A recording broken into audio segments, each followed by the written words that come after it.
आज आदेश हुआ है कि श्रील प्रभुपाद लीलामृत में से प्रभु जी वाचन करना है, ऐसा आदेश हुआ है।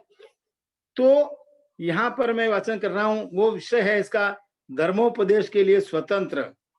कौन? प्रभुपाद जी धर्म उपदेश देने के लिए ये स्वतंत्र हैं, कोई प्रकार का इनके प्रतिबंध नहीं है। इसमें से वाचन कर रहा हूं मैं।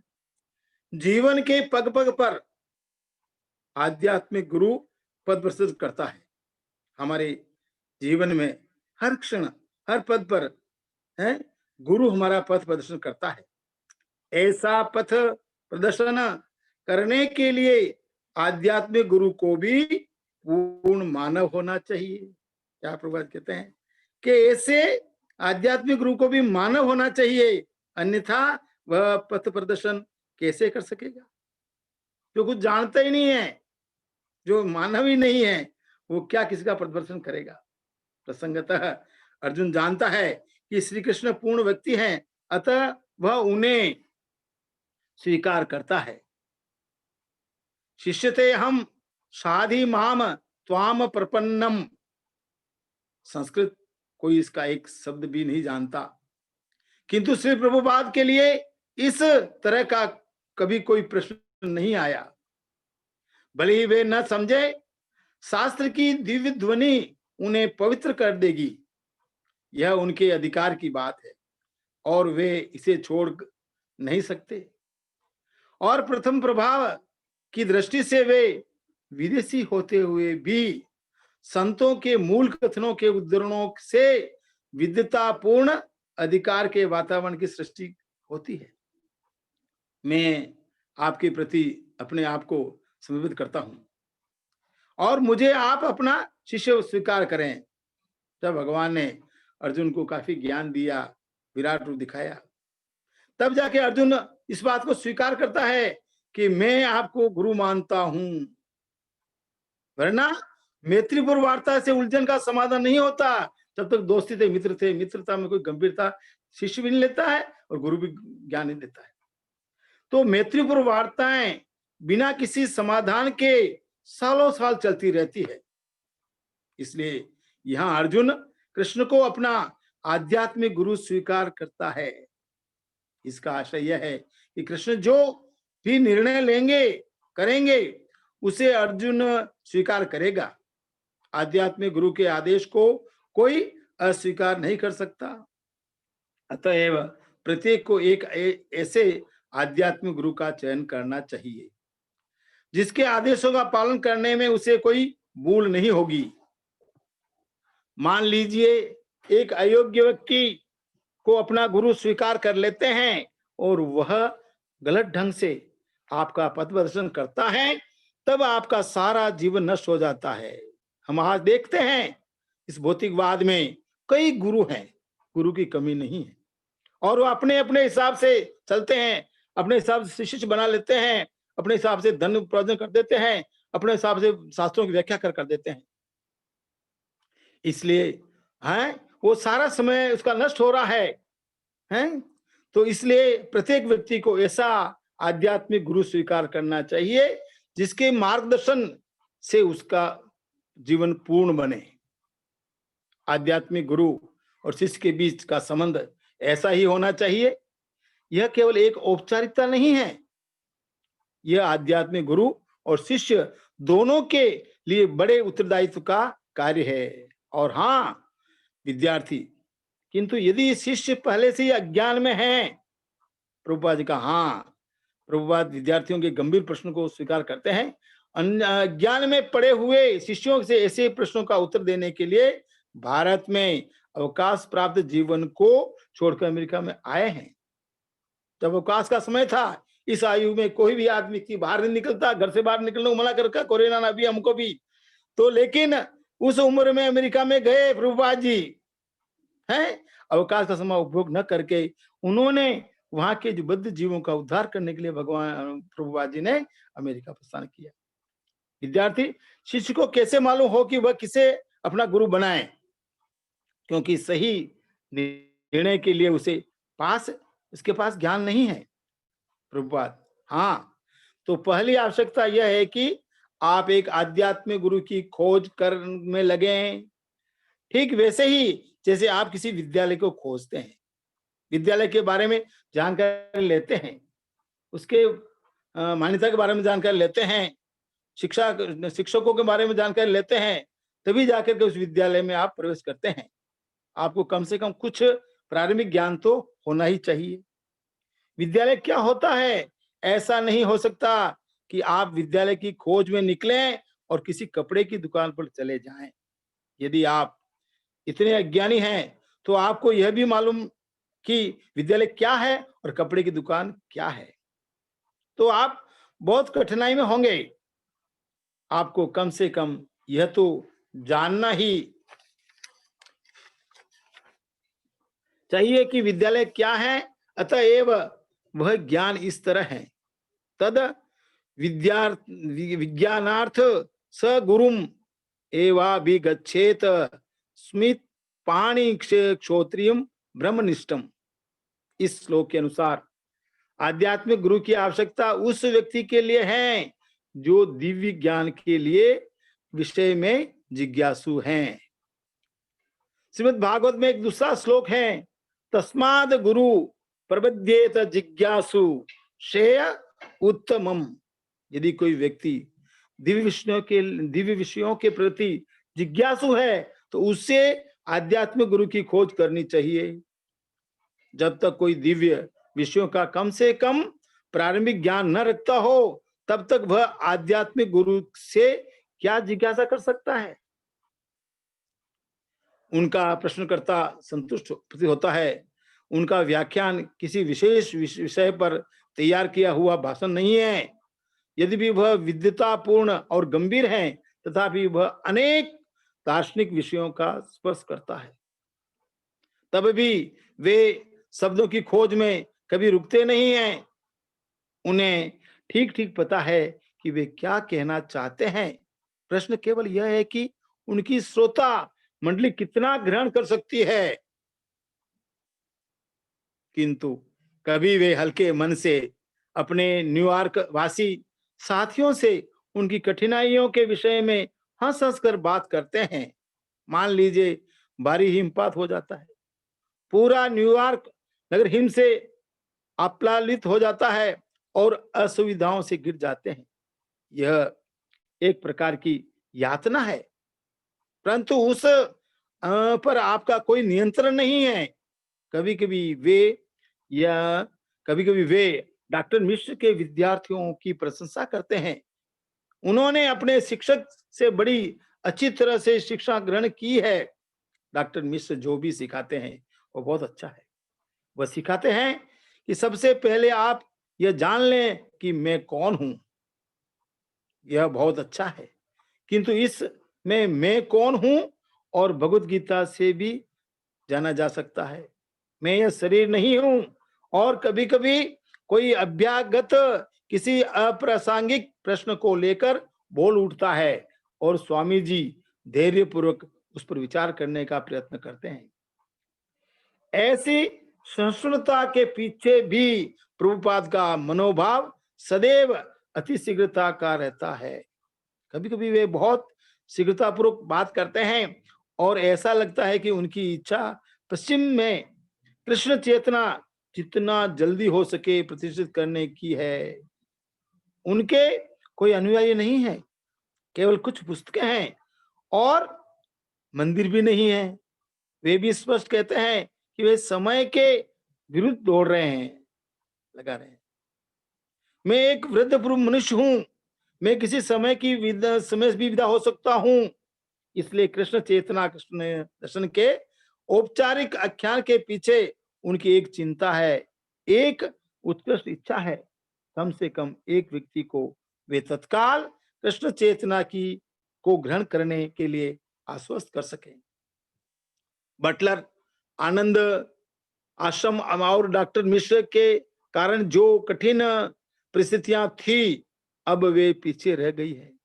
वे परम सत्य के विषय में जो भी विषय में जी भरकर बोलने का स्वतंत्र हैं। जीवन भर वे इसके लिए तैयारी करते रहे, तो भी अभी भी कृष्ण को प्रस्तुत करने की सर्वोत्तम विधियों की खोज में हैं। पश्चिम के श्रोताओं को तलाशते हुए उनकी प्रतिक्रियाओं के परीक्षण में लगे हुए हैं। हमें इसे सदैव स्मरण रखना चाहिए कि वे भगवान हैं, वे सर्वशक्तिमान हैं, शक्ति में कोई उनसे पार नहीं पा सकता। सौंदर्य में जहां तक सौंदर्य का संबंध है, जब वे युद्ध भूमि में थे, क्या आप में किसी ने कृष्ण का चित्र देखा है? क्या आपने देखा है? क्या आप में से किसी ने कृष्ण को देखा है? ओह नहीं। श्रोता मंडली की ओर देखते हुए प्रभुपाद जी रुक जाते हैं। उनकी आवाज क्षीण हो जाती है। कृष्ण को किसी ने भी कभी नहीं देखा है। उनमें से किसी को भी कृष्ण का किंचित भी पूर्ण ज्ञान नहीं है। भारत में करोड़ों लोग प्रतिदिन शाश्वत सौंदर्य और सत्य के रूप में भगवान कृष्ण की पूजा करते हैं और मूर्ति चित्र या नृत्य की भंगिमा में उनके अनुग्रह पूर्ण रूप का दर्शन करते हैं। भगवत गीता में उनका दार्शनिक उपदेश सर्वप्रसिद्ध है और प्रभुपाद उनके अंतरंग संदेश वाहक हैं। तब भी 307 नंबर के कमरे में सभी महिलाएं और भद्र पुरुष स्वामी जी की ओर सुनि दृष्टि से निहारते रहे। प्रभुपाद इस बात पर विचार करते रहे कि भारत में किसी पवित्र स्थान या तीर्थ स्थान को जाने का वास्तविक अभिप्राय क्या है। इस स्थान में इसलिए जाना चाहिए कि वहां रहने वाले आध्यात्मिक ज्ञान में पारंगत किसी कुशाग्र बुद्धि विद्वान की को खोजा जाए और उसके सहचार्य में रहा जाए। जैसे मैं हूं, मेरा निवास स्थान वृंदावन में है। वृंदावन में बहुत से विद्वान संत महात्मा रहते हैं। लोगों को ऐसी ही पवित्र स्थान में जाना चाहिए, केवल जल स्नान के लिए नहीं। जाने वाला इतना समझदार होना चाहिए कि वह रहने वाले आध्यात्मिक दृष्टि से समुन्नत किसी विद्वान की खोज निकाले, उससे शिक्षा ग्रहण करे और लाभान्वित हो। यदि किसी व्यक्ति का अनुराग तीर्थ स्थान के में इसलिए है कि वहां स्नान करे, किंतु विद्वानों के उपदेश सुनने के उसे आकर्षण नहीं है, ऐसे व्यक्ति को निरा गधा समझना चाहिए। प्रभुपाद जी हंसते हैं। सा एवं गो खरह, गो का अर्थ है गाय और खर का अर्थ है गधा। इस तरह पूरी सभ्यता की गति गायों और गधों जैसी होती है। हर एक अपना तादात्म्य शरीर से कर रहा है। हाँ, आप कुछ कहना चाहते हैं? महिला गोपनीय स्थानों में के रूप में स्थानों में प्रभुपाद जी पवित्र, हाँ। महिला, यह क्या पवित्र स्थानों की बात है? प्रभुपाद, हाँ। महिला, क्या यह सच नहीं है कि ऐसे स्थानों में अधिक आकर्षक क्षण इसलिए होता है कि वहां संत महात्माओं और अधिक उन्नत विद्वानों से मिलना होता है? प्रभुपाद, ओ हाँ, निश्चय ही। इसलिए स्वयं उन स्थानों में भी कुछ आकर्षण होता है। महिला, हाँ, और जब प्रभुपाद, जैसे वृंदावन में यह व्यवहारिक है। मैं इस समय यहाँ न्यूयॉर्क में बैठा हूं, जो संसार का सबसे बड़ा नगर है। कितना वैभवशाली नगर है यह, किंतु मेरा हृदय सदैव वृंदावन के लिए तड़फ रहा है। महिला, हाँ। प्रभुपाद, हाँ, मैं यही प्रसन्न नहीं हूं, यहाँ प्रसन्न नहीं हूं। महिला, हाँ, मैं जानती हूं। प्रभुपाद जी, मुझे अपने वृंदावन को, उस पवित्र स्थान को लौटाने में बहुत प्रसन्नता होगी। किंतु कोई पूछ सकता है, आप यहाँ क्यों आए? क्योंकि यह मेरा कर्तव्य है। मैं आप लोगों के लिए कुछ संदेश लाया हूं, क्योंकि मुझे अपने वरिष्ठ, अपने आध्यात्मिक गुरु से यह आदेश मिला है। तुमने जो कुछ भी सीखा है, तुम्हें चाहिए कि वो पाश्चात्य देशों में जाए और अपने ज्ञान का वितरण करो। इसलिए अपनी अनेक कठिनाइयों और असुविधाओं को झेल कर भी मैं यहाँ आया हूँ। तो यहाँ बताते हैं कि हमने जो गुरु से कुछ सीखा है उसका प्रचार हम लोगों में करें, कृष्ण का प्रचार करें, हैं? तो गुरु का आदेश को पूर्णतया प्रभुपाद जैसे पालना कर रहे हैं वो बता रहे हैं, क्योंकि मैं कर्तव्य में बंधा हूं। यदि मैं जाऊं और वृंदावन में रहने लगूं तो उससे मुझे व्यक्तिगत सुविधा हो जाएगी, सब आराम मिल जाएगा, साधन मिल जाएगा, सुविधा मिल जाएगी, मैं वहां सुखपूर्वक रहूंगा और कुछ कोई चिंता नहीं रहेगी किसी प्रकार की। किंतु इस वृंदावन में मैंने ये सारे खतरे इसलिए उठाए हैं कि मैं कर्तव्य से बंधा हूं, मैं कर्तव्य से बंधा हूं, इसलिए मुझे अपना कर्तव्य सारी कठिनाइयों के होते हुए भी पूरा करना है। हमें भी गुरु जैसा आदेश दे पूरा करना चाहिए, कठिनाई कितनी कठिनाई आ जाए तो हमें उस काम के पीछे नहीं हटना चाहिए। ये प्रभुपाद सिखाते हैं हमको। एक बाहरी व्यक्ति किवाड़ खोलता है और हिचकता हुआ अंदर देखता है प्रभुपाद अपना आख्यान बंद करते हुए, हाँ हाँ अंदर आ जाइए, आप यहाँ आ सकते हैं। रॉबर्ट नेल्सन यद्यपि न्यूयॉर्क नगर में रहकर बड़ा हुआ था, परंतु वह बहुत मंद सरल ग्रामीण बालक जैसा था। उसकी चाल ढाल गंवार थी। वह 20 वर्ष का था। वह जोर पकड़ते हुए हिप्पी आंदोलन का अंग नहीं था। वह मारिजुआना या इस तरह की अन्य नशीली वस्तुओं का सेवन नहीं करता था। लोगों से इसका मिलना जुलना भी अधिक नहीं था। वह अकेला था। उसने स्टेन आइलैंड कम्युनिटी कॉलेज में कुछ प्राविधिक शिक्षा प्राप्त की थी और रिकॉर्ड बनाने के धंधे में हाथ आजमाया था, पर उसे कोई खास सफलता प्राप्त नहीं हुई। ईश्वर में उसको रुचि थी और नगर में इधर उधर वह कई आध्यात्मिक बैठकों में सम्मिलित होता रहता था। इस तरह एक दिन वह डॉक्टर मिश्र का व्याख्यान सुनने उनकी योग सोसाइटी में जा पहुंचा और वहां उसने पहली बार प्रभुपाद जी को देखा।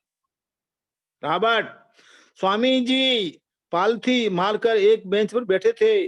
मीटिंग चल रही थी और डॉक्टर मिश्र कुछ लोगों के समूह के सामने खड़े थे। समूह में लगभग 50 व्यक्ति थे। डॉक्टर मिश्र मैं चेतना हूं इस विषय पर बोल रहे थे। बोल चुकने के बाद डॉक्टर मिश्र ने उन्मुख मुस्कान के साथ शानदार ढंग से लोगों को स्वामी जी का परिचय दिया। ये स्वामी जी हैं, इन्होंने कहा। विशद परिचय देने के लिए मैं झूम उठे और हाथ से संकेत करने लगे। उनका यह ढंग बहुत सुंदर था। यह परिचय डॉक्टर मिश्र के 1 घंटे तक बोलने के बाद कराया गया।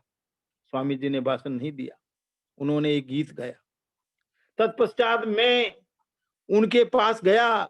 वे खुलकर मुस्कुराए और बोले कि युवकों को कृष्ण चेतना अपनाते देखना उन्हें बहुत पसंद था। इस विषय पर वे बहुत गंभीरता से बात कर रहे थे। वे सभी युवकों को चाहते थे, इसलिए मैंने सोचा कि यह तो बहुत अच्छा है, यह सार्थक बात है, अतः मैं सहायता करना चाहता था। हम वहां खड़े खड़े लगभग 1 घंटा बातें करते रहे। पिछले भाग में डॉक्टर मिश्र का पुस्तकालय था और हमने कुछ पुस्तकें देखी, अर्जुन, कृष्ण, रथ और अन्य चीजें। तब हमने चारों ओर चक्कर लगाया। हमने दीवार पर टंगे हुए कुछ स्वामियों के चित्र देखे। बहुत देर होने लगी तो प्रभुपाद बोले, कल 10 बजे निचली मंजिल पर मेरे कार्यालय में आइए। अगले दिन जब रॉबर्ट नेल्सन ने 307 कमरे पर गया तो प्रभुपाद ने उसे अंदर आने के लिए आमंत्रित किया। स्पष्टतः वह कमरा रहने के लिए नहीं था। उसमें न शौचालय था, न स्नान कक्ष था, न कुर्सी थी, न सैया और न टेलीफोन। दीवालों का रंग बिल्कुल गहरा और मनहूस था। प्रभुपाद ने रॉबर्ट को श्रीमद् भागवत के 3 भागों का सेट दिखाया, जिसने रॉबर्ट ने $16.50 में खरीद लिया। तब प्रभुपाद ने उसे एक छोटा कागज का टुकड़ा दिया जिस पर हरे कृष्णा मंत्र मुद्रित था। रॉबर्ट, जब स्वामी जी मुझे कागज का टुकड़ा दे रहे थे तब उनके चेहरे पर ऐसी प्रफुल्ल मुस्कान थी मानो वे कुछ सारा विश्व दे रहे हों। हमने सारा दिन एक साथ बिताया। एक अवसर पर वे बोले, हम लोग सोने जा रहे हैं। तब वे अपनी छोटी डेस्क की बगल में लेट गए और मैंने कहा, मैं भी थक गया हूं, इसलिए मैं कमरे के दूसरे कोने में लेट गया। इस तरह हमने आराम किया। मैं फर्श पर लेटा था। लेटने के लिए एकमात्र वही स्थान था। उन्होंने देर तक विश्राम नहीं किया। मैं समझता हूं उन्होंने केवल 1.5 घंटे तक विश्राम किया। फिर हमने शेष दिन साथ साथ बिताया। वे भगवान चैतन्य के और उनकी लीलाओं के विषय में बातें करते रहे और उन्होंने मुझे भगवान चैतन्य का एक छोटा सा चित्र दिखाया। तब वे भगवान चैतन्य के भक्तों, नित्यानंद और अद्वैत के विषय में चर्चा करने लगे। उनके पास भगवान चैतन्य के 5 भक्तों का एक चित्र था और एक चित्र उनके आध्यात्मिक गुरु का था। उन्होंने संस्कृत में कुछ कहा, तब उसका अनुवाद अंग्रेजी में किया गया। उनके रहने का कमरा वास्तव में कमरे जैसा नहीं था। कोई भी उसे देखकर निराश हो जाता। रॉबर्ट नेशनल प्रभुपाद की वैसी सहायता नहीं कर सका जिसकी उन्हें आवश्यकता थी। महाप्रभु चैतन्य का कथन है कि मनुष्य के पास 4 प्रकार की संपदा होती है। उनका जीवन है, पहला जीवन, दूसरा धन और बुद्धि और वाणी। प्रभुपाद जी बताते हैं कि चैतन्य प्रभु के अनुसार 4 प्रकार की जो संपदा होती है उसका उपयोग वो कैसे करे, जीवन को कहाँ लगाए, धन को कहाँ लगाना चाहिए और बुद्धि को कहाँ लगाना चाहिए, वाणी को कहाँ लगाना चाहिए। तो यहाँ पर मैं बताता हूँ कि इसमें जीवन है तो भगवान के सेवा में लगा दे। धन जो है तो अपने निर्वाह के अलावा मंदिर में दान कर दे। बुद्धि भगवान के चरणों में लगाए और वाणी प्रभुपाद जी की पुस्तकों का और धार्मिक पुस्तकों के वाणी में उसमें व्रत प्रवचन दे, बोले, लोगों को समझाए। वाणी का उपयोग उसमें है, भगवान की भक्ति में है, हरि नाम लेने में है। इनमें से कुछ कम से कम एक को भगवान की रोग में लगाना चाहिए। या छूट दे दी उन्होंने, चारों न लगा सके तो कम से कम एक, जीवन, धन, बुद्धि या वाणी, एक चीज भगवान के चरणों में लगाना चाहिए। रॉबर्ट नेशनल को ऐसा नहीं प्रतीत हो रहा था कि वह अपना संपूर्ण जीवन कृष्ण चेतना को अर्पित करने में समर्थ था और जहां तक वह धन का संबंध था वह उनके पास बहुत कम था। उनकी बुद्धि भी सीमित थी और उसका बोलने का ढंग प्रभावहीन था। उसके पास ऐसी विस्तृत वित्त मंडली या ऐसे परिचित लोग भी नहीं थे जिनसे वो बातचीत कर सकता था, किंतु स्वामी जी के प्रति उसके मन में स्नेह था और नगर के 80 लाख लोगों में यह सचमुच अकेला व्यक्ति था जो व्यक्तिगत रूप से स्वामी जी में अभिरुचि रखता था और उनकी सहायता करने को तैयार था। रिकॉर्ड बनाने के धंधे में श्रीमान रॉबर्ट ने, जैसा कि स्वामी जी उसे पुकारते थे, जो अनुभव प्राप्त किया था उसका उपयोग उसके करके स्वामी जी के गायन का रिकॉर्ड बनाने की एक योजना तैयार की। उसने प्रभुपाद जी को समझाया कि लोग तरह तरह के एल्बम बनाते हैं और उनसे वे हमेशा धन कमाते थे या घाटा नहीं होने देते थे। इसलिए इस धंधे में धन खोने की संभावना लगभग नहीं के बराबर थी। उसने सोचा कि यह एक तरीका था जिसके द्वारा वह स्वामी जी की ख्याति बढ़ाने में सहायक हो सकता था और उसने प्रभुपाद को अपने विचार के प्रति आश्वस्त करने का प्रयत्न किया और प्रभुपाद ने श्रीमान रॉबर्ट को, जो इस तरह की उनकी सेवा करने का इच्छुक था, हतोत्साहित नहीं किया। हरे कृष्णा। अब मैं प्रभुपाद जी का जो आज अपन ने इतना पढ़ा किया उस पर है कि एक तो प्रभुपाद जी ने बताया है कि गुरु का चयन कैसे करें और गुरु कैसे चयन करें, किसी खोज करें। तो पहले बताया कि खोज करो, खोज बताया। खोज करने के पश्चात उन्होंने बताया कि वो गुरु जो बना रहे हो किसी परंपरा से सिद्ध होना चाहिए। संप्रदाय जो 4 संप्रदाय हमारे प्रमाणिक संप्रदाय हैं, ब्रह्म संप्रदाय, कुमार संप्रदाय, श्री संप्रदाय और रुद्र संप्रदाय, इनमें से जो आचार्य परंपरा में चल रहा है, इस परंपरा में दीक्षित है, इस परंपरा में चल रहा है, इनसे दीक्षा ले रखी है, तो वो हम उसको गुरु बना सकते हैं, अन्य किसी बाजारी गुरु नहीं बनाना चाहिए। तो आगे कहते हैं प्रभुपाद जी, श्री रॉबर्ट, मैं और स्वामी जी 46 स्ट्रीट में रिकॉर्ड कंपनी के पास गए। हम वहां पहुंचे और मैंने बात शुरू कर दी। वह आदमी पूरा व्यवसायी था, वह व्यवसायी था और कमीना भी था। कमीना था। ये दोनों विशेषताएं साथ साथ चलती है। इसलिए हम एक टेप के साथ वहां गए और हमने उस व्यक्ति से बातचीत करने की कोशिश की। स्वामी जी बात करने लगे, किंतु वह व्यक्ति बोला कि वह टेप नहीं बना सकता था। मैं समझता हूं कि उसने टेप सुना, लेकिन वह उसे बनाने के तैयार नहीं था। अतः हम लोग हतोत्साहित हुए, लेकिन उसने इस विषय में कुछ अधिक नहीं कहा।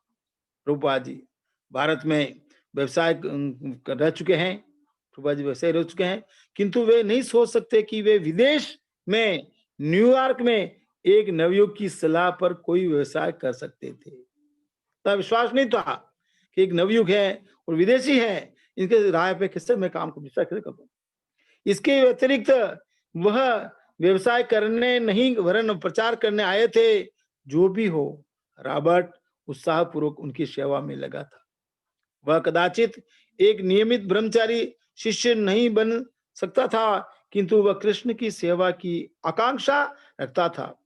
उसे मना करने का तात्पर्य था कि प्रभुपाद कृष्ण में अभिरुचि रखने वाले एक पाश्चात्य युवक को कदाचित उनसे विमुख बना रहे हैं। प्रभुपाद कृष्ण के विषय में प्रचार करने और संकीर्तन करने आए थे, और यह एक अमेरिकन रिकॉर्ड के एल्बम की व्यवस्था करके श्रीमान रॉबर्ट कोई सहायता करना चाहते थे, तो वह स्वागत के योग्य भी थी। श्रीमान रॉबर्ट और स्वामी जी की संगति विचित्र थी। प्रभुपाद वयोवृद्ध थे, वह व्यक्तित्व वाले थे और भागवत तथा संस्कृत भाषा के गंभीर विद्वान थे, जबकि रॉबर्ट नेशनल पाश्चात्य संस्कृति की दृष्टि से भी अनाड़ी और लौकिक व्यवहार में शून्य था। वे साथ साथ घूमते थे। स्वामी जी नकली फर के कॉलर वाला जाड़े का कोट, भारतीय धोती और सफेद नुकीले जूते पहने हुए होते थे। श्रीमान रॉबर्ट एक पुरानी खाकी पैंट, एक पुराना कोट पहनता था। प्रभुपाद तेज और सुदृढ़ डग भरते हुए उस बद्दी और मटर गश्ती की चाल से चलने वाली भारी भरकम लड़के से आगे निकल आ जाते थे, जिसने उनसे मित्रता स्थापित कर ली रखी थी। श्रीमान रॉबर्ट ने आशा थी कि प्रभुपाद जी का व्यवसायियों और जमीन जायदाद के मालिकों से परिचय करने में सहायक होगा, किंतु इसके लिए उसमें मुश्किल से कोई दक्षता थी। वह एकदम भोला भाला था। रॉबर्ट एक बार हम 42nd स्ट्रीट के विशाल कार्यालय भवन में गए और कमरे में घुस गए। एक पूरी मंजिल का किराया हजारों डॉलर था, इसलिए वहां खड़ा मैं एक आदमी से बात कर रहा था, किंतु मैं नहीं समझ पा रहा था कि इतना धन कहां से आएगा। स्वामी जी विस्तृत स्थान चाहते थे और मैं नहीं जानता था कि उस आदमी से क्या कहूं।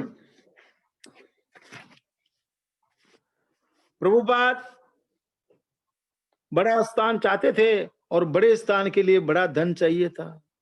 उनके लिए पास धन नहीं था और रॉबर्ट नेशनल के पास केवल उसकी बेकारी के चेक थे। फिर भी प्रभुपाद की रुचि बड़े स्थान में लगी हुई थी। यदि उन्हें कोई इमारत मिल जाती तो वह उनके मिशन में एक बड़ा कदम होता। और श्रीमान रॉबर्ट को काम देने का एक दूसरा तरीका भी था।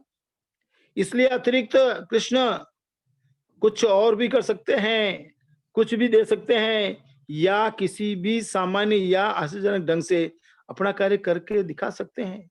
इस तरह प्रभुपाद जी को अपनी तर्कशैली थी और श्रीमान रॉबर्ट नेशनल की अपनी। रॉबर्ट इमारत 42nd स्ट्रीट में शिकस्त और ब्रॉडवे के मध्य में थी। कृष्ण का मंदिर स्थापित करने के लिए कम से कम कोई स्थान। हम ऊपर चढ़कर दूसरी मंजिल पर तक गए और किराए के एजेंट से मिले। उसके बाद हम वहां से चले आए। मैं समझता हूं इस इमारत का किराया 5 या 10,000 डॉलर प्रति मास था। हम इस निर्णय पर पहुंचे कि किराया बहुत अधिक था, इसलिए हम वहां से चल पड़े। जब एजेंट ने किराए की बात चलाई तो मैंने हिसाब लगाया कि अच्छा हो हम इस इमारत को न लें, हमें रुक जाना चाहिए।